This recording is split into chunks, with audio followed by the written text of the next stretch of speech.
नाज़रीन अस्सलाम वालेकुम। नाज़रीन आज की एक अहम जो दाखिली पाकिस्तान के अमूर है उसमें एक अहम डेवलपमेंट ये है कि PMLN के सीनियर रहनुमा पाकिस्तान के de facto ex finance minister doctor Miftah Ismail ने आज एक प्रेस कॉन्फ्रेंस प्रेस ब्रीफिंग में ये वाज़े कर दिया है कि PMLN की पार्टी आने वाले बजट को शदीद रेजिस्ट करेगी और किसी भी सूरत हुकूमत को, जिसे वो कहते हैं कि एक अवाम दुश्मन बजट पास नहीं करने देगी। इससे पता चलता है कि अगले चंद दिनों में PMLN जो है बजट के हवाले से हमें बहुत ज़्यादा सरगर्म नज़र आएगी, बहुत तनकीद होगी, बहुत शोर जो है इस हवाले से मचेगा। और आज सुप्रीम कोर्ट ऑफ पाकिस्तान ने शहबाज शरीफ साहब ने भी अपनी दरख्वास्त वापस ले ली, हुकूमत ने अपनी दरख्वास्त वापस ले ली और जो फैसला हुआ था लाहौर हाई कोर्ट का उसको अलबत्ता सुप्रीम कोर्ट ने कहा कि ये अब किसी जगह पे भी प्रेसिडेंट जो है ये बन नहीं सकेगा। ये तो चंद डेवलपमेंट्स हैं दाखिली मामलात के हवाले से, लेकिन जिस तरफ मैं आज जाना चाहता हूँ इस प्रोग्राम में उसका ताल्लुक अफगानिस्तान से है। क्यों है? उसकी वजह यह है कि अफगानिस्तान में बहुत तेज़ी से तब्दीली आ रही है। 2 दिन पहले वजारत ख़ारजा के एक बहुत ही की ऑफिशियल ने अफगानिस्तान के हवाले से पाकिस्तान के की पॉलिटिशियंस को, तमाम अहम सियासतदानों को, पाकिस्तान के मीडिया के चंद अशखास को एक बहुत भरपूर ब्रीफिंग दी गई जिसमें बताया गया कि पाकिस्तान की इंटेलिजेंस ने और फॉरेन ऑफिस ने एस्टिमेट किया है कि अमरीकी बहुत तेज़ी से अफगानिस्तान से निकल रहे हैं और ये इनखला का अमल जो पहले ख्याल था कि 11 सितंबर 2021 में मुकम्मल होगा, अब ये 4 जुलाई को ही ये इनखला का अमल मुकम्मल हो जाएगा। अमरीकी ये चाहते हैं कि अफ़गानिस्तान के अंदर एक ऐसी मखलूक हुकूमत हो जिसमें तालिबान का रोल हो, लेकिन वो किसी सूरत ये बर्दाश्त नहीं कर सकते कि तालिबान अफ़गानिस्तान में और काबुल में हुकूमत करें। और पाकिस्तान ने भी वाज़े कर दिया है तालिबान पे कि पाकिस्तान नहीं चाहेगा कि तालिबान जो हैं वो तनहा काबुल में हुकूमत बनाने की कोशिश करें।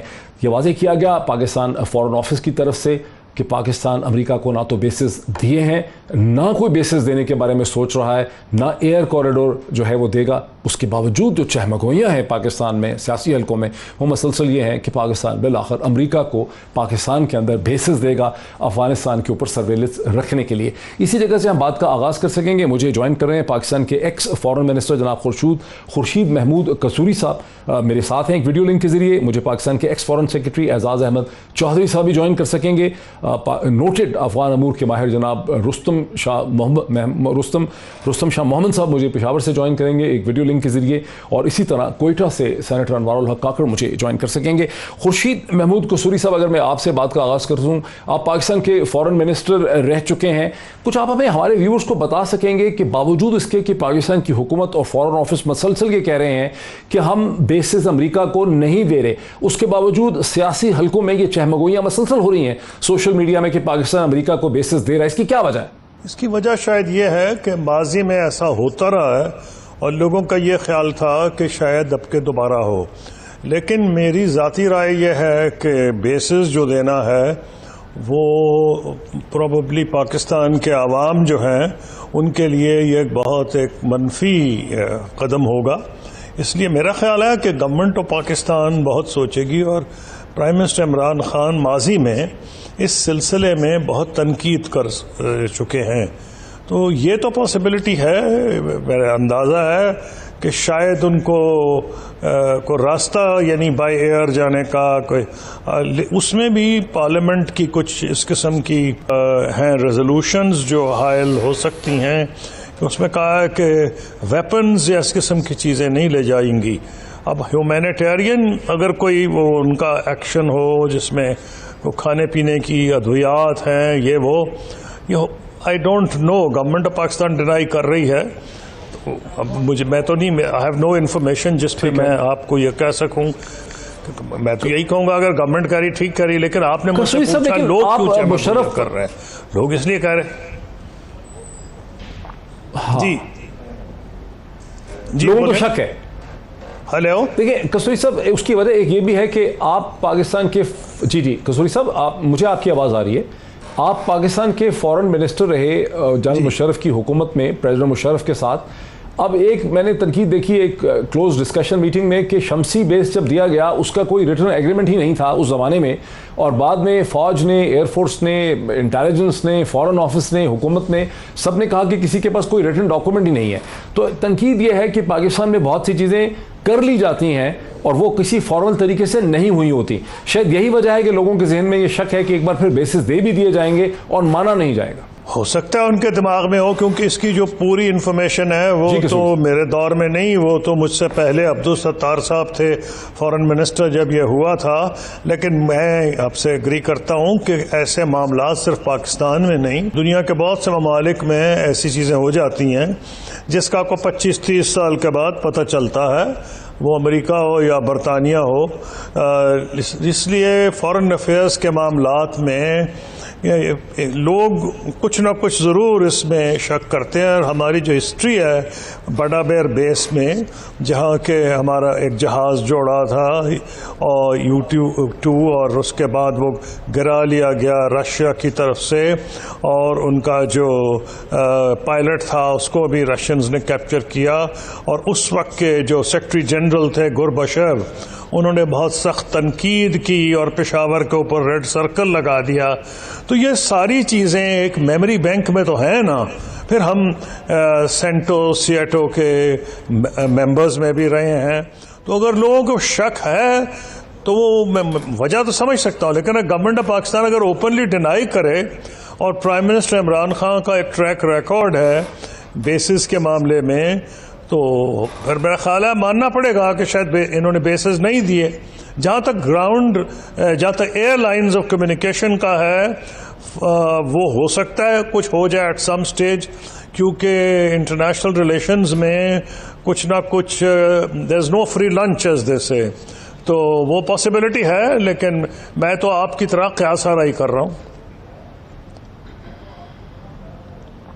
अच्छा, तो बुनियादी तौर पे कसूरी साहब ये समझते हैं, मेरे साथ रहिए, कसूरी साहब ये बुनियादी तौर पे समझते हैं कि मतलब एयर कम्युनिकेशन पाकिस्तान से हो सकती है, यानी कि बेसेस ओमान में हो, दोहा में हो, पाकिस्तान के ऊपर से अफगानिस्तान की तरफ जाने के लिए अमरीकी अफवाज को, उनकी एयरफोर्स को रास्ता जो है वो मिल सकता है। रुस्तम शाह मोहम्मद साहब, मैं देख रहा हूँ कि बहुत से लोग पाकिस्तान में परेशान हैं कि कहीं तालिबान जो हैं उनको अमरीकियों के विड्रॉल के बाद तेज़ी से कहीं वो काबुल पे काबिज ना हो जाएं।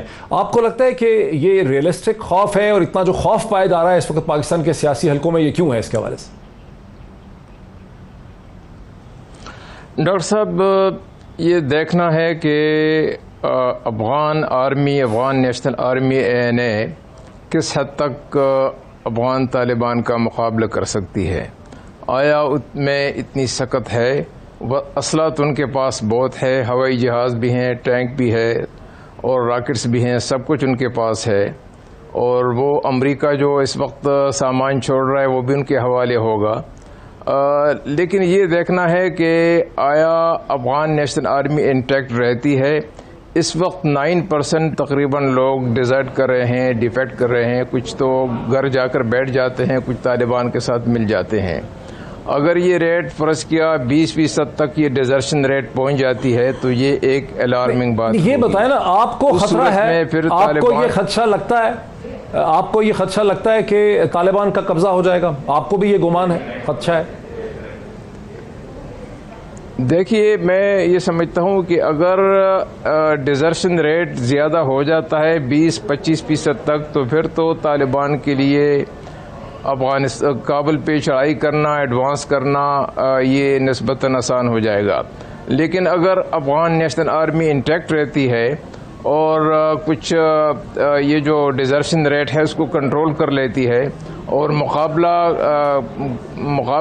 करना शुरू कर देती है, अभी तक तो वो अमरीकी इमदाद और अमरीकी एयरफोर्स के बलबूते पे उन्होंने मुकाबला किया है।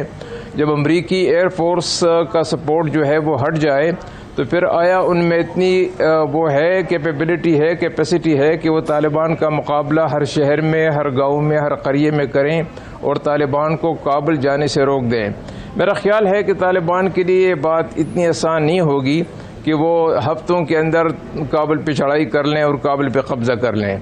हो सकता है कि उसमें काफ़ी वक्त लग जाए। फिर डिपेंड करता है कि जो बाकी वो है ऑर्गेनाइजेशन है, बाकी जो आउटफिट्स हैं, उनका क्या रद्द-ए-अमल है।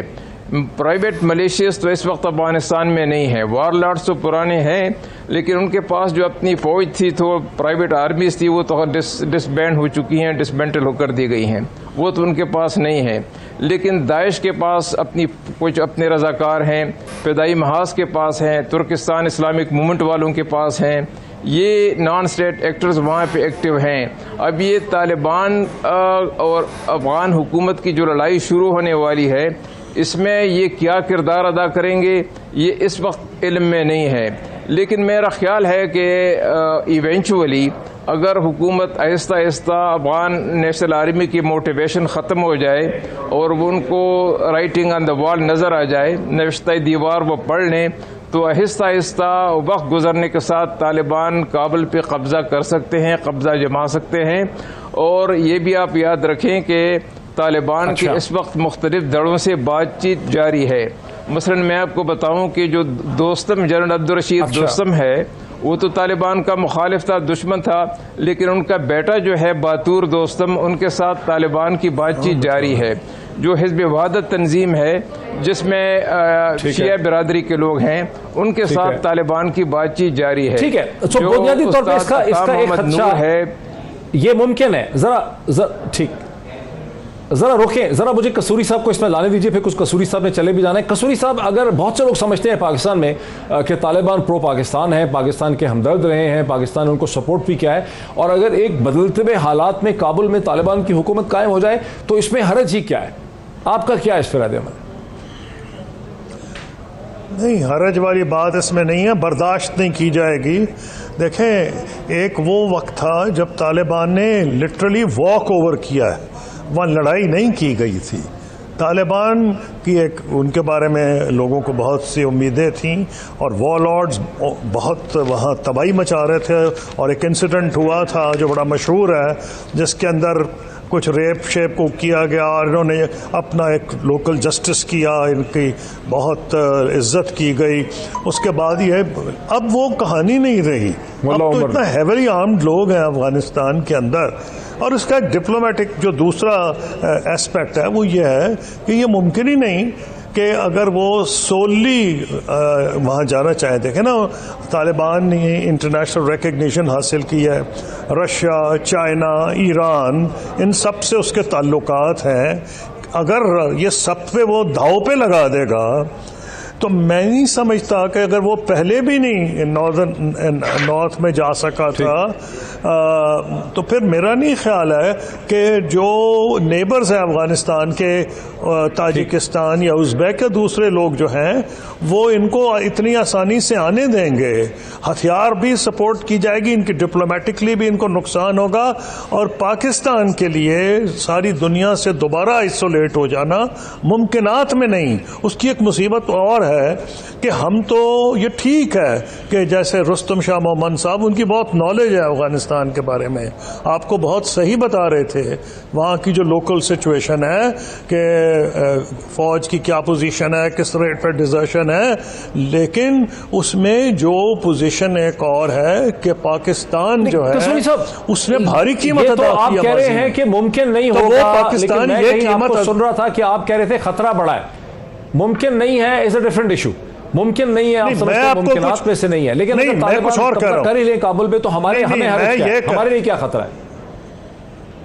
नहीं, मैं बता रहा हूं ना जी, मेरा पहली बात तो यह है कि काबुल पे अगर उन्होंने जबरदस्ती हमला का कोशिश की तो सिविल वॉर हो जाएगी। हमें एतराज यह है कि हम सिविल वॉर नहीं चाहते। सिविल वॉर की तो कीमत हमें अदा करनी पड़ेगी ना। नंबर 2, ये ठीक है कि अगर अफगान नेशनल आर्मी, जैसे मैं कह रहा था, मोहम्मद साहब सही कह रहे थे, डिजर्शन है वगैरह है, उनकी वीकनेसेस जो अफगान गवर्नमेंट की हैं वो हम रिस्पॉन्सिबल नहीं, लेकिन दुनिया कहती है कि तालिबान की स्ट्रेंथ के लिए हम रिस्पॉन्सिबल है। तो उसका नतीजा ये निकलेगा कि लान तान पाकिस्तान की होगी। सारी बैनुल अक़वामी बरादरी पाकिस्तान पे दोबारा चढ़ाई करेगी, जिसमें हमें कोई फ़ायदा नहीं। आपको मैं याद कराना चाहूँगा, और मुझे खुद प्रिंस बंदर ने बताया था न्यूयॉर्क में, जब मैं जनरल असेंबली में गया था, यूनाइटेड नेशन जनरल असेंबली के अंदर, तो उन्होंने कहा था कि जो सिर्फ 3 मुल्कों ने इनको रिकग्नाइज किया था, पाकिस्तान, सऊदी अरब और UAE। और उस वक्त तो मुल्ला उमर के पास गए थे और उनसे बहुत गलत रवैया अपनाया गया था। वो उसामा बिन लादेन के सिलसिले में इनको एडवाइस करने गए थे। तो जिस क़यादत ने उनकी परवाह नहीं की, जो इनको फाइनेंशियली सपोर्ट कर रहे थे, 3 मुल्कों में से एक था पाकिस्तान की, वो क्यों बात सुनेंगे? बड़ा मशहूर वाक़या है कि गुलबुद्दीन हिकमतयार के बारे में शायद है कि हम चाह रहे थे, प्रेसिडेंट यूनाइटेड शायद रेगन थे उस वक्त, ये मैं ख्याल रियाज मोहम्मद खान साहब की किताब में वाक़या दर्ज है है, तो हमने कहा वो जाए, उन्होंने जाने से इनकार कर दिया। एक तो तालिबान आपके कहने पे, आपकी उंगलियों पे नाचेंगे नहीं, तो आपको इस किस्म की कोई गलत फहमी होनी नहीं चाहिए।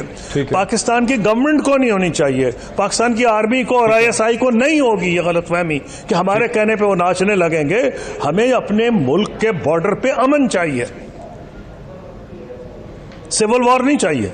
ठीक, अच्छा जरा क्विकली ब्रेक से पहले रुस्तम शाह मोहम्मद साहब, तो फिर पाकिस्तान के अवाम समझते हैं कि तालिबान हमारे दोस्त हैं। कसूरी साहब को मैं सुनता हूं तो मुझे ऐसा लगता है कि तालिबान का अगर कंट्रोल होता है तो कोई हमारे लिए बहुत ज़बरदस्त बात नहीं होगी, बल्कि खतरात होंगे। देखिए डॉक्टर साहब, बात यह है कि पाकिस्तान को इससे सरोकार नहीं होना चाहिए कि वहाँ तालिबान की हुकूमत बनती है, किसी और की हुकूमत बनती है।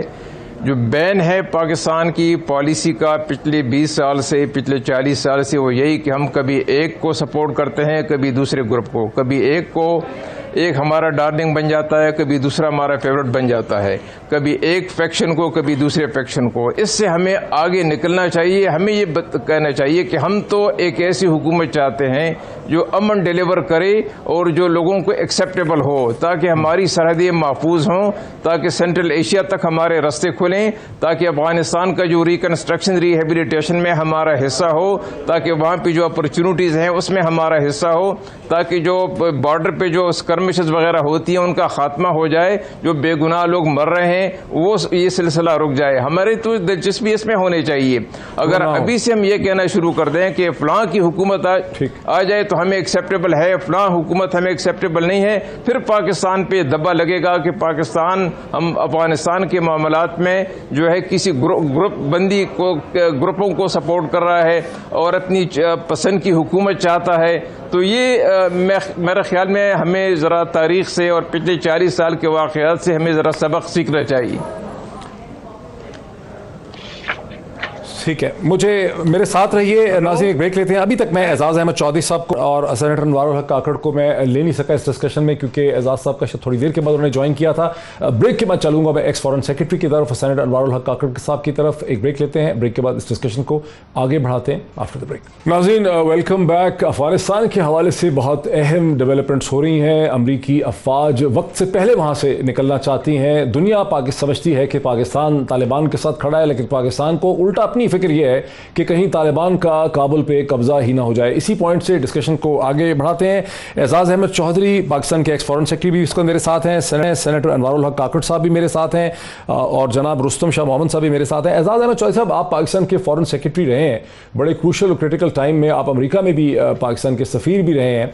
आपको क्या समझ आती है कि इस वक्त लोग तो आम, पाकिस्तान में तो आम तासुर है कि तालिबान हमारे दोस्त हैं, तालिबान अगर हुकूमत हो जाए तो हमारा बड़ा फ़ायदा होगा, हमारी डेप्थ वगैरह में इजाफा हो जाएगा, लेकिन कसूरी साहब हमें बता रहे थे कि तालिबान किसी के आलाकार नहीं बन सकते, टूल नहीं है, और हमें कोई आउट ऑफ द वे नहीं जाना चाहिए तालिबान की मदद करने के लिए।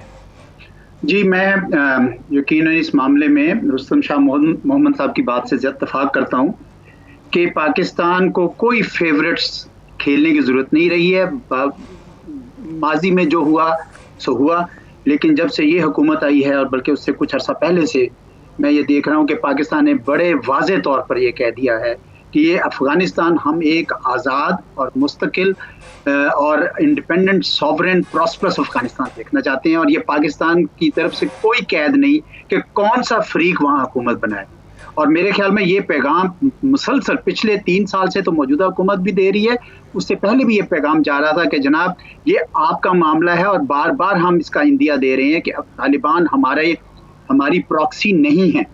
और यस, इसमें कोई शक नहीं है कि तालिबान को माजी में पाकिस्तान ने सपोर्ट किया है, इसमें भी कोई शक नहीं है कि तालिबान ने पाकिस्तान के खिलाफ कभी आवाज़ नहीं उठाई है, जबकि आपको पता है कि अफगानिस्तान के दूसरे धड़े उठाते रहे हैं पाकिस्तान के खिलाफ। अभी हाल ही में अशरफ गनी साहब ने DW को जो इंटरव्यू दिया, या अमरुल्लाह साले साहब ने जो ट्वीट किए, या हमदुल्ला मुहिब ने जो उनके नेशनल सिक्योरिटी एडवाइज़र ने बातें की, मैं ये समझता हूँ कि पाकिस्तान उसके बावजूद फराख दिली का मुजाहरा करके ये कह रहा है कि हम चाहेंगे कि आप बनाएं एक, क्योंकि आपके यहाँ अगर सिविल वॉर होगी वो हमें कबूल नहीं होगी।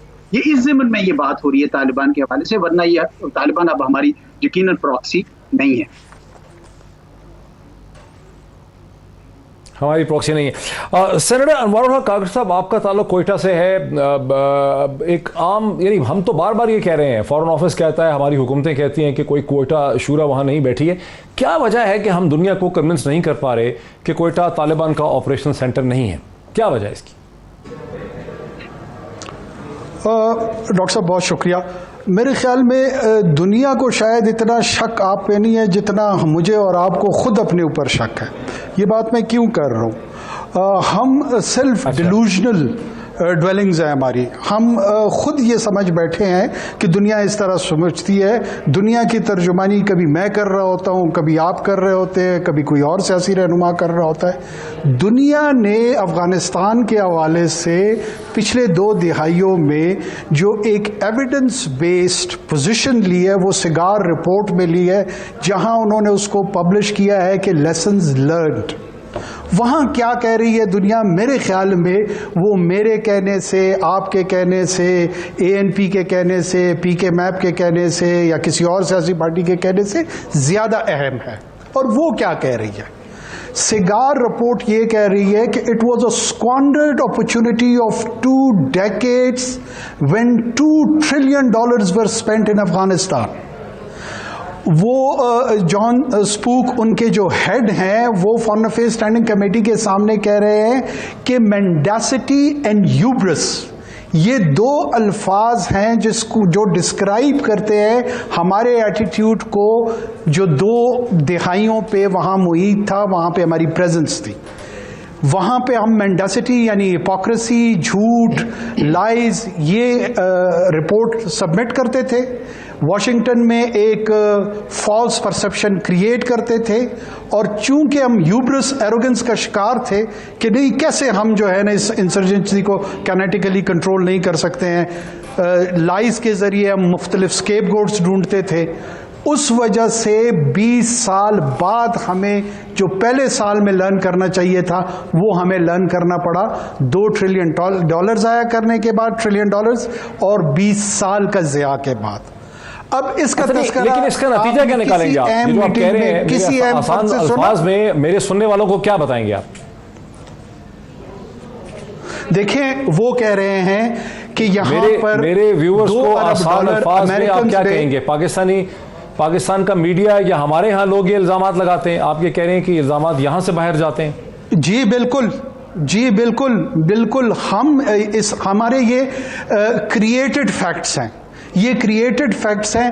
आपको पता है माइक मलन ने स्टैंडिंग कमेटी के सामने ये इकरार किया था कि अफगानिस्तान के अंदर लॉजिस्टिक सपोर्ट नेटो की सप्लाईज के लिए पॉइंट A से पॉइंट B तक ये प्रोवाइड करने के लिए $2 अरब उन्होंने TTA को दिए।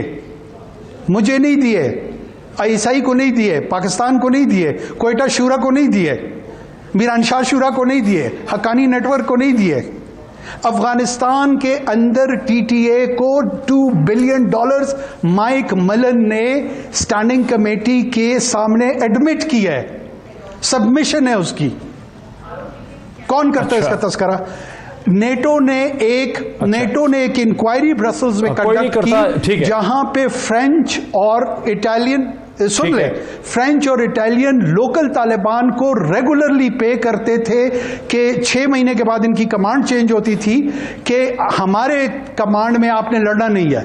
ब्रिटिश ने हिलमंद में ये किया, उन्होंने काबुल की सराउंडिंग्स में किया। इस तरह 20 साल लड़ाई लड़ी जाती है।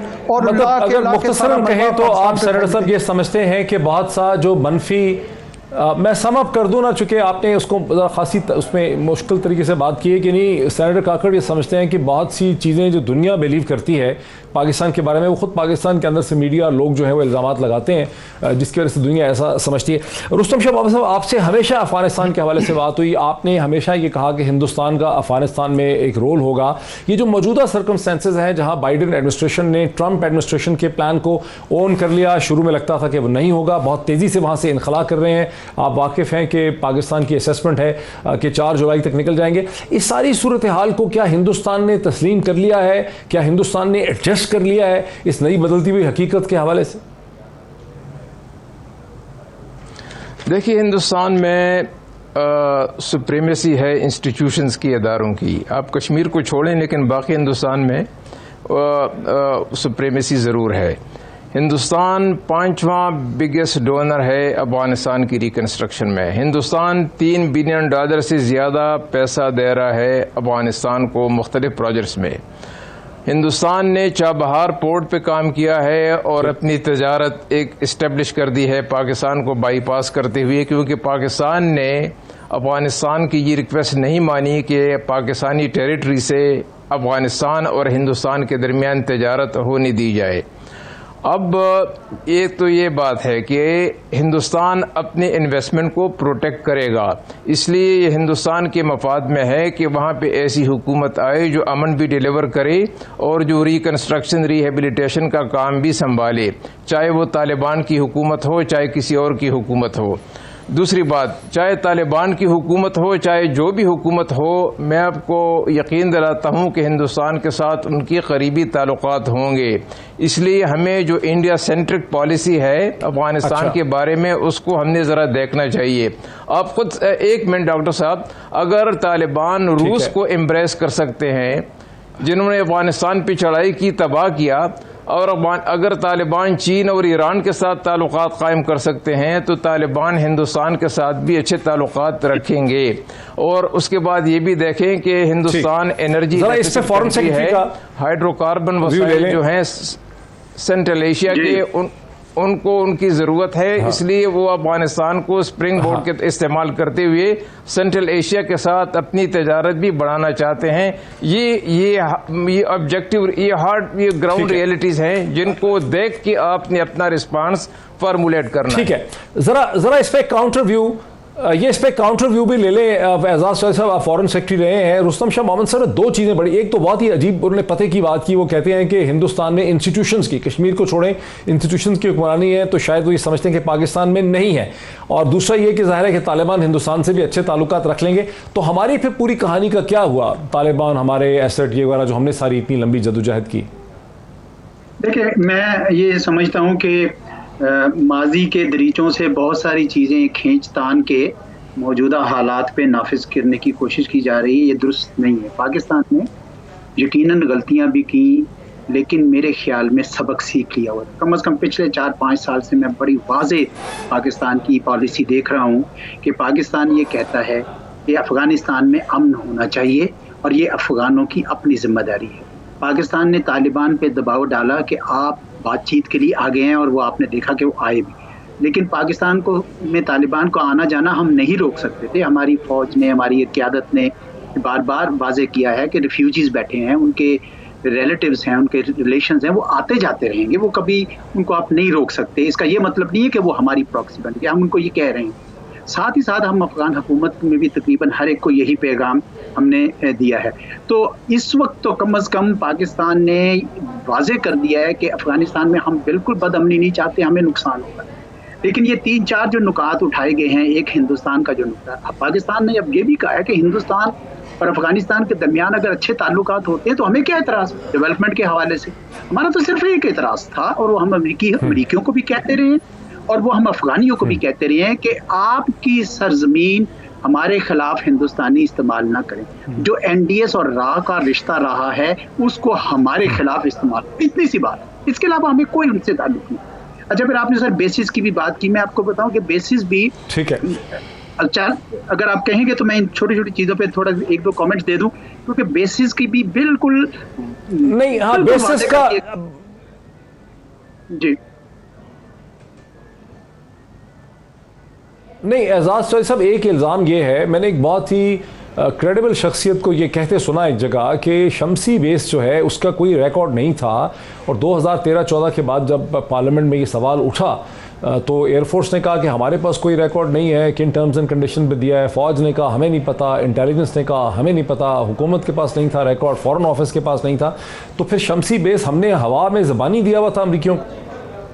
मुझे तो यही लगता है कि उस वक्त जो माहौल था, आपको पता है 9/11 के बाद जनरल मुशर्रफ की किताब में पूरी उसकी तफसील लिखी हुई है कि कितने कैसे मारूजी हालात में हमने ये सारे फैसले किए। लेकिन इस वक्त सर एक जमहूरी हुकूमत है, एक अपोजिशन बड़ी फ़ाल है। मैं नहीं समझता कि इस वक्त पाकिस्तान के अंदर इस किस्म की कोई भी हरकत हो सकती है। हमारे वज़ीर ख़ारजा ने बड़ी बार वाज़े कर दिया है, ये जो बहस चलाई अगर तो होना चाहिए तो हिंदुस्तान को देने चाहिए।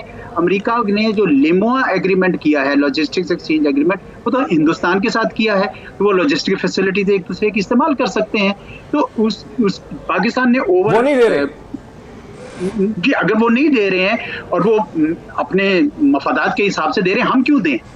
पाकिस्तान ने ये काम जो है बड़े अरसे से ये हमें ये छोड़ दिया हुआ है, हम नहीं करेंगे। मेरे ख्याल में पाकिस्तान नहीं करेगा और ना मेरे हिसाब से करना चाहिए। गल्फ में उनके बेसिस मौजूद हैं, ओवर फ्लाइट पाकिस्तान से पहले भी थी, अब भी वो ले सकते हैं। तो मैं नहीं समझता कि ये अफवाहें जो हैं इससे हम सरवत काकड़ साहब, हाँ, आपका चूंकि बलूचिस्तान से ताल्लुक है, आपको क्या अंडरस्टैंडिंग है जो ये लोग कहते हैं कि इन दी एंड पाकिस्तान बेसिस दे देगा, कहता रहेगा कि नहीं दे रहे लेकिन बेसिस खामोशी से दे देगा अमेरिका?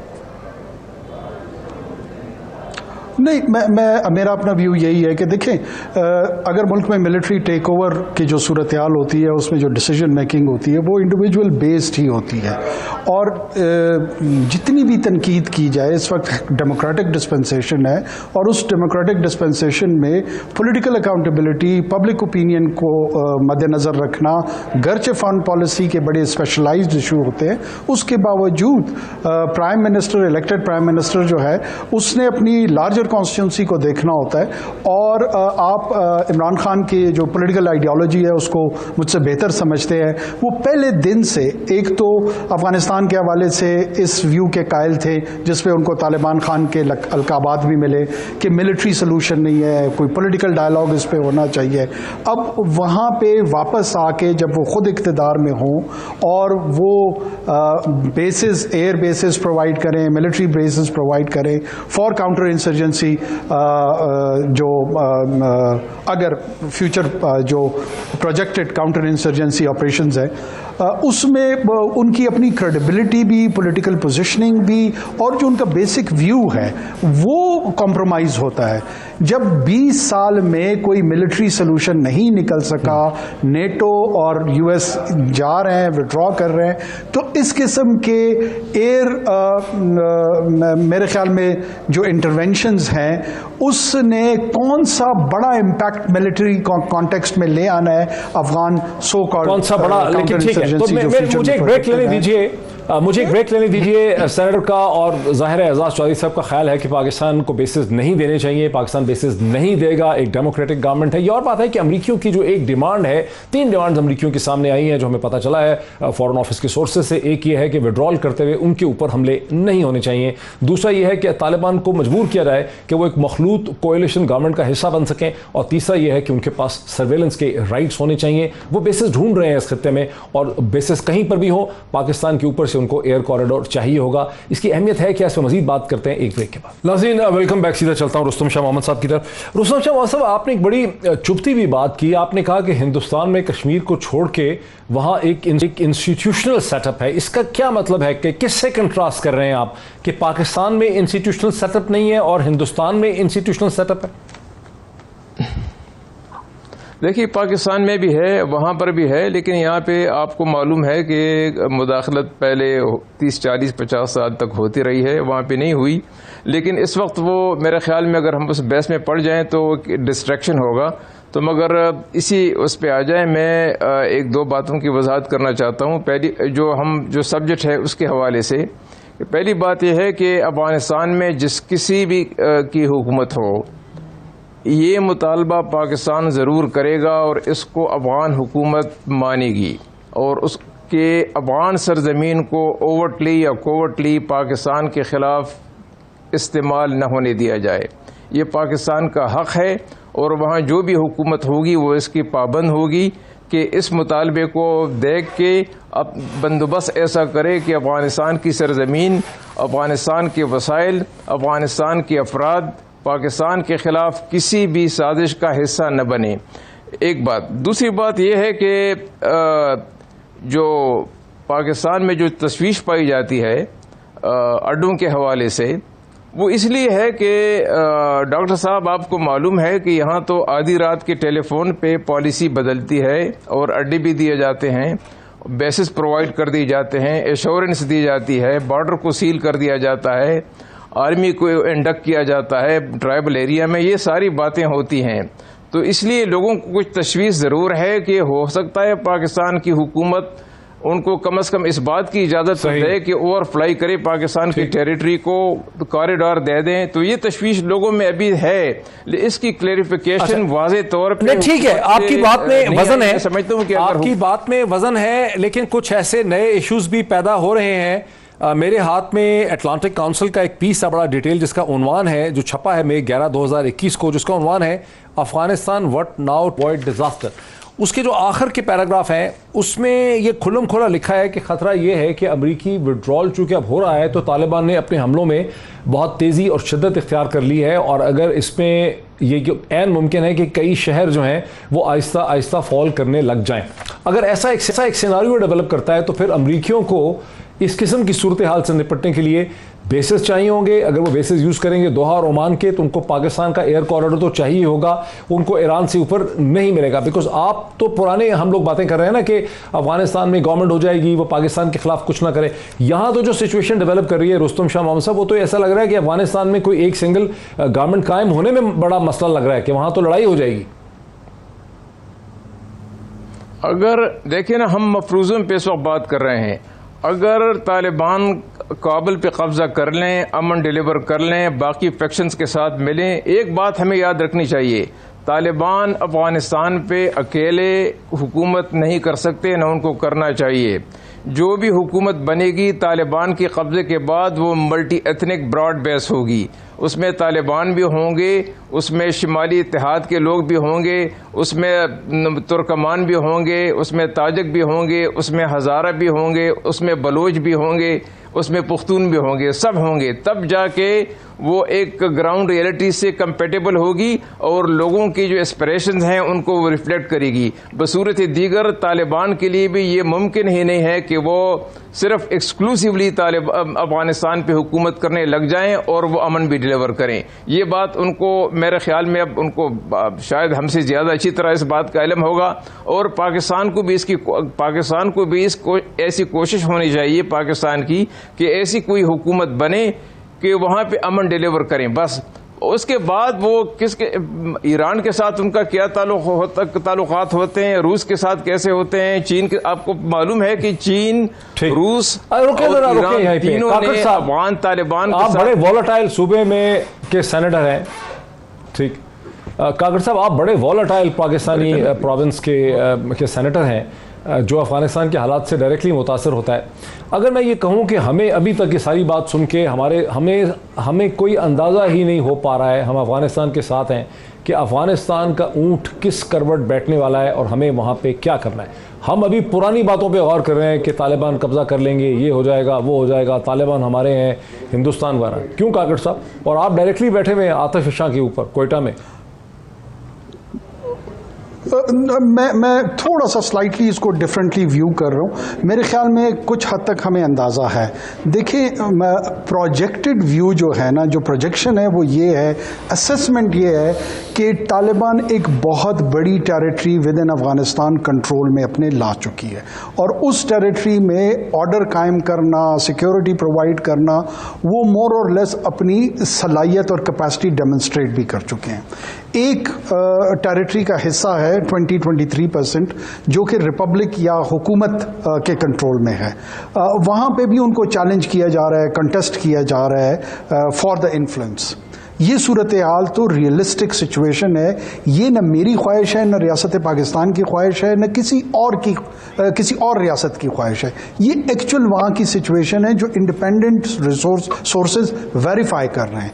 BBC ने 4 दिन हेलमंद में तालिबान के साथ उनके गवर्नेंस के हवाले से 4 दिन गुजारे, उन्होंने प्रोग्राम किए हैं इस पर। ये कोयटा शूरा नहीं थी, हेलमंद शूरा थी। मैं उस पर आई एम सॉरी अगर पैशनेट दिखाई दे रहा हूँ या इमोशनल दिखाई दे रहा हूँ, क्योंकि जो उस तरफ की सूरत हाल है उस पर गुफ्तगू ही नहीं हो रही।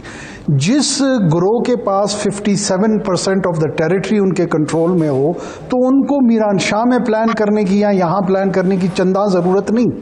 Yes, 5 million refugees are residing here for last 50 years. 50 साल से यही लोग हैं, जिस तरह मैं और आप हैं, कोई पीटीआई का सपोर्टर है, कोई नून का सपोर्टर है। ये रेफ्यूजीज कोई तालिबान के साथ है, कोई अशरफ गनी को सपोर्ट कर रहा है, कोई दोस्तम को कर रहा है, तो कोई अब्दुल्ला को कर रहा है। यही लोग हैं ना। ये आप इनको इससे डिप्राइव तो नहीं कर सकते हैं, ये उनकी अपनी अपनी चॉइसेस हैं, एंड यू कैनॉट और anybody cannot force them for that matter. ठीक है, अब जो सिचुएशन, मेरे पास 2 मिनट है, मुझे जरा एक फॉरेन सेक्रेटरी साहब का जी हाँ, मुझे एक डेफिनेटिव मैं एक डेफिनेटिव व्यू ले लूँ फॉरेन सेक्रेटरी साहब का। एजाज चौधरी साहब, एक फाइनल वर्ड हमें कैटेगोरिकली दे दें, मतलब ग्रे शेड्स में रखें। आपको काबुल में, अफगानिस्तान में अगले 12 माह में तालिबान की हुकूमत बनते नज़र आ रही है, या आपको लगता है कि वहाँ एक कोएलिशन गवर्नमेंट बन जाएगी स्टेबल किस्म की और मामला चल पाएंगे? सर, मेरे ख्याल में तो मामलात मुश्किल होंगे। इंटरिम गवर्नमेंट बनती नज़र नहीं आ रही है, क्योंकि मौजूदा अफगान हुकूमत भी शायद मुखलिस नहीं है और इसको वो सीज़ नहीं कर रहे हैं। आज भी फॉरेन मिनिस्टर ने कहा, मेरे नज़दीक तो मामलात बहुत गंभीर होने जा रहे हैं और इसलिए पाकिस्तान को उसकी तैयारी भी साथ साथ करनी चाहिए कि ये उसका बहुत सारा फॉल आउट हमारी तरफ आएगा। जी, मेरा ये ख्याल है जी। और अगर तालिबान कंट्रोल कर लेते हैं तो फिर अमरीकियों को तो बेसिस चाहिए ही होंगे उनको देखने के लिए, उनको तो कुछ ना कुछ रास्ता चाहिए होगा। देखें, तालिबान अगर काबू कर भी लेते हैं काबुल को या और बाकी इलाकों को भी, तो वो भी इतने इत्मीनान में नहीं रह सकेंगे। और ये जिस तरह सब ने ये कहा कि ये तालिबान भी अगर ये समझते हैं कि ये 1990 की दहाई है, तो ये उनकी भी गलतफहमी है और मेरा नहीं ख्याल कि वो समझ रहे हैं। वो बहुत प्रैग्मेटिक हो गए हैं और तालिबान जो हैं वो अकोमोडेट करेंगे और उनको करना चाहिए, और तब वो थोड़ी स्टेबिलिटी आएगी, वरना ये बहुत ही नामुमकिनात में से। पाकिस्तान को इस मामले में बिल्कुल ये गलतफहमी नहीं होनी चाहिए कि तालिबान जो है वो हुकूमत वो पाकिस्तान की हुकूमत होगी, वो अपनी अफगानी हुकूमत होगी। अभी काकर साहब ने बड़ी खूबसूरत बात की कि TTA जो है वो अफगानिस्तान के अंदर है, वो कब्जा इलाकों पे उन्होंने किया हुआ है और वहीं पे उनके फैसले हो रहे हैं। तो ये अफगान हुकूमत की तरफ से जो प्रोपेगेंडा पाकिस्तान के किया जाता है। सही है, वक्त हमारा खत्म हो गया। एजाज चौधरी साहब, बहुत शुक्रिया, हमने सबको सुना। अफगानिस्तान के हालात बहुत तेजी से बदल रहे हैं, एक्सपर्ट्स उसको देख रहे हैं। पाकिस्तान के मीडिया में इस पर कोई खास डिस्कशन और बहस नहीं होती, हम तो अपने दाखिली मामला पे ही बात करते हैं। लेकिन अगर अफगानिस्तान के हालात ने को बहुत बड़ा पलटा खाया तो पाकिस्तान उन हालात की जद से और उसके असरात से महफूज नहीं रह सकेगा। आज इतना ही, फिर आपसे मुलाकात होती है। बहुत शुक्रिया।